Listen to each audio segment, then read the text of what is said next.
रोटी देगी वो होटल की रोटी। अरे बोलो जीजियो, अच्छे से बोलो। नहीं देगी। उसी तरह हमारे पितर, उसी तरह हमारे घर के पूर्वज, हम सोचते हैं उनका तृप्ति हो गई होगी, गया जी छोड़िया चले गए होंगे।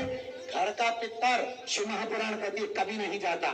क्यों? क्योंकि घर में उनको तृप्ति मिलती है, घर के लोगों से आशा रहती है कि मेरे घर के लोग मुझे भोजन देंगे, मेरे को जल देंगे। जब हम परिंदे के पास खड़े होकर पानी पीते हैं ना, तो हमारे पितरों को दोष लगता है। इसलिए शास्त्र की रीति कहती है कि बैठकर पानी पियो। वैज्ञानिकों ने भी रिसर्च करा, आप लोग व्हाट्सएप आदि चलाते होगे तो उसमें लिखा आता है बैठकर पानी पियो, बैठ कर पियो। क्यों? क्योंकि वो डायरेक्ट तो कह नहीं सकते, क्योंकि उनको शर्म आए कि यहाँ पितरों का निवास होता है और पितरों को छींटे लगते हैं तो दोष होता है, तो कह नहीं सकते। उन्होंने तो कह दिया वैज्ञानिकों ने कि बैठ कर पानी पियो, उससे स्वास्थ्य अच्छा रहेगा। पर शिव महापुराण कर रही है परिंदे के पास खड़े होकर पानी पीने से पितरों का दोष उत्पन्न होता है और उससे हमारे घर में 3 चीजें होती है। पहला, घर में कोई ना कोई बीमार पड़ा रहता है।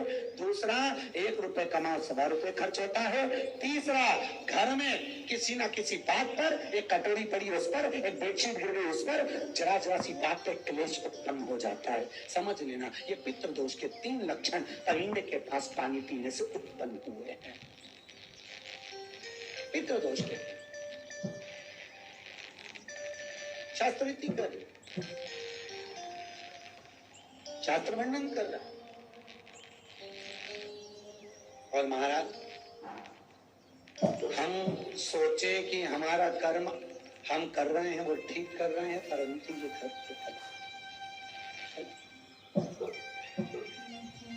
कर्म ठीक हो। और हम कई बार कथा में कहते हैं भगवान से नहीं डरना, मत डरो, शास्त्रों से नहीं डरना, मत डरो, वेद और पुराण से नहीं डरना, मत डरो, संतों से नहीं डरना, मत डरो, किसी तीर्थ और व्रत से नहीं डरना, मत डरो, शिव महापुराण से नहीं डरना, मत डरो। और शिव पुराण कहती है किसी से मत डरना, पर अपने कर्म से जरूर डरना, क्योंकि कर्म का भोग तो परमात्मा को भोगना पड़ता है। एक बार भगवान राम ने छुपकर बाण मारा था, तो कृष्ण अवतार में जरा नाम के व्याघ्र ने उनको छुपकर मार दिया। मारा कि नहीं मारा? सीता जी ने एक चिड़िया को पिंजरे में बंद कर रखा, तो सीता जी को भी पिंजरे में, अरे बोलो, जाना पड़ा। कर्म का भोग है, मनुष्य को भोगना पड़ता है, वो भोगना पड़े।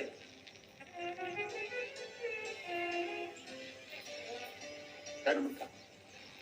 महाराज,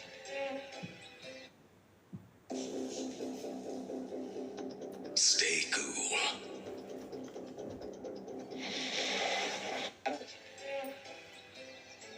एक राजा की एक लड़के की शादी हो गई, विवाह कर आ गया बहू को लेके।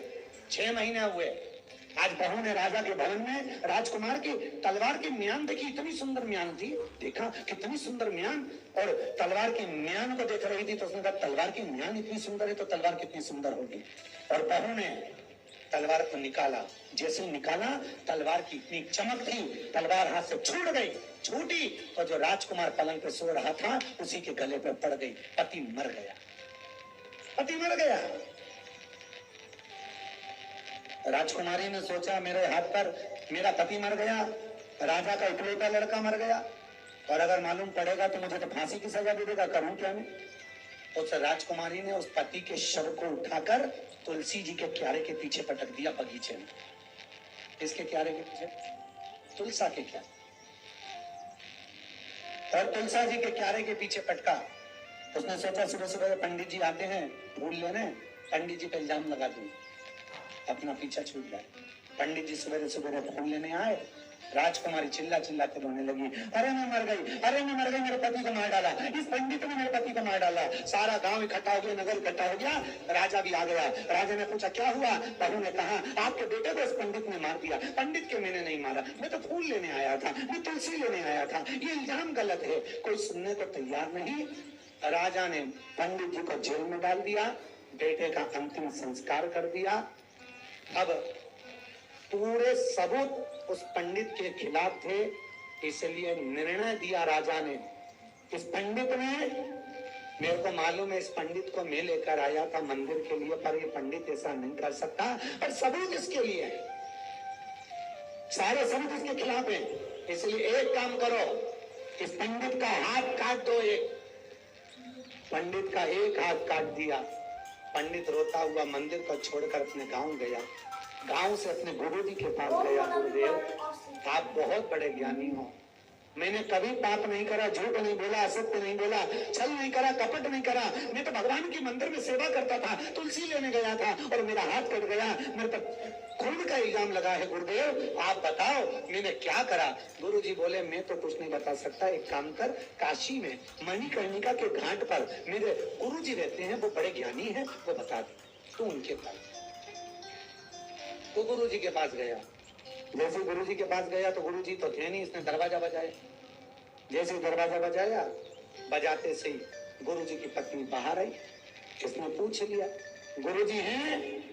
पत्नी धड़धड़ा कर बोली, हाँ, कहीं मर रहा होगा तेरा गुरु, कहीं जाके कहीं रो रहा होगा, इधर उधर गंगा नहाने गया होगा, खोल ला। जैसे ही पत्नी ने अपने पति को गालियां देना चालू करी, इतने में गुरु जी कब आएंगे? आएगा शाम को मरकर कहीं से, जा उधर मिल लेना शाम को। जैसे ही पत्नी ने कहा वो चले गया। शाम को जैसे ही फिर आया, दरवाजा बजाया। अब पत्नी नहीं थी। गुरुजी ने दरवाजा खोला। गुरुजी, मैं आपसे मिलने आया था। आओ बेटा, आइए।